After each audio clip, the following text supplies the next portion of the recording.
নমস্কার বন্ধুরা, আজ আমি যাচ্ছি এই প্রথম আমার মাসির বাড়িতে দাদা বৌদি আর দিদিদের সাথে। যেতে যেতে অনেকটা টাইম হয়ে গেছিলো আর দাদা বৌদিরা নেমেছিল একটা জায়গায় চা খেতে, তান্দুর চা। বেশ চাটা ভালোই বানিয়েছিল।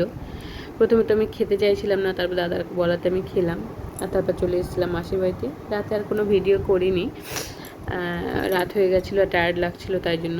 সকালে উঠে দেখলাম সবাই যাচ্ছে নদীতে জল আনতে পূজার জন্য। আজ বাড়িতে দোল উৎসব আর দোল পূর্ণিমায় দিদিদের বাড়িতে লক্ষ্মীনারায়ণ পূজা। আগের বছর প্রতিষ্ঠা হয়েছিল, আমি প্রতিষ্ঠা দিবসে আসিনি, তাই এবছর এসেছি। আর এই গাছটা দেখুন কত বড়। তারপরে গেছিলাম নদীর ঘাটে, আর নদীর ঘাটে এসে দেখছি এই যে সব মাছ ধরতে চলে গেছে। যেহেতু এখন জোয়ার উঠেছে তাই জন্য সবাই মাছ ধরতে যাচ্ছে। আর এখানে চলছে গঙ্গা পূজা। আর নদীতে দেখুন এখন জোয়ার উঠেছে, কত জল, আর বেশ জঙ্গল জঙ্গল ভাব অনুভব হচ্ছে। আর এদিকে কয়েকটা মন্দির। তারপর আমরা চলে এসেছিলাম বাড়ির পথে, আর চারিদিকটা দেখে দেখেই আসছিলাম। এই যে মন্দিরটা লক্ষ্মীনারায়ণ প্রতিষ্ঠা করা আছে, আগের বছরই করা হয়েছিল, আর এবছর তার বাৎসরিক পূজা হচ্ছে। আর বৌমারা সব পূজার বিভিন্ন আচার অনুষ্ঠান করছিল, আর ব্রাহ্মণ ঠাকুর মশাই পূজা করছিল। সারা দুপুরটায় পূজা হয়েছিল, তাই জন্য ঠিক দোলের দিন হচ্ছিল পূজাটা, আর আমাদের কেউ দোল খেলেনি পূজার জন্য। আর বিকেল 5টার সময় উঠে সবাই লেগে গেছে দোল খেলতে। ছোট বড় বাচ্চা সবাই একসাথে আনন্দ করছে খুবই। সব বাড়িতে বাড়িতে গিয়ে সবাই সবাইকে দোলের আবির দিয়ে প্রণাম করছে, বড়োদেরকে, আর ছোটোদেরকে তো রং মাখাচ্ছে।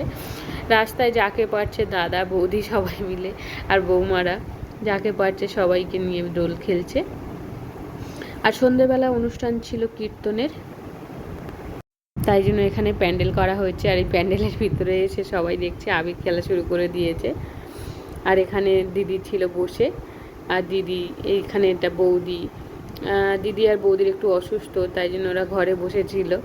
আর এই যে সব বৌমারা আমার আমি আমার ফ্যামিলির সব থেকে ছোটো মেম্বার, তাই জন্য আমার অনেক অনেক বড় বৌমারাও রয়ে গেছে, ছেলেরাও রয়ে গেছে। আর যে সবাই আবির খেলেছে, যে সবাই একটু হ্যাপি হোলি বলো। আর এই যে রাতে কীর্তন শুরু হয়ে গেছে, আর দেখুন আমার বৌদি নাচতে শুরু করে দিয়েছে। আর আমার দাদা তো উঠে গেছে স্টেজে, গিয়ে ওদের সাথেই কীর্তন করতে শুরু করে দিয়েছে। এখানে ছোট বড় সবাই কীর্তনের দিন এসছে কীর্তন শুনতে। আর এখানে সবাইকে প্রসাদ দেওয়া হচ্ছিল। দুপুরবেলা যে পূজাটা হয়েছে, যেহেতু পূজা উপলক্ষে কীর্তন, তাই সবাইকে দেওয়া হচ্ছে প্রসাদ।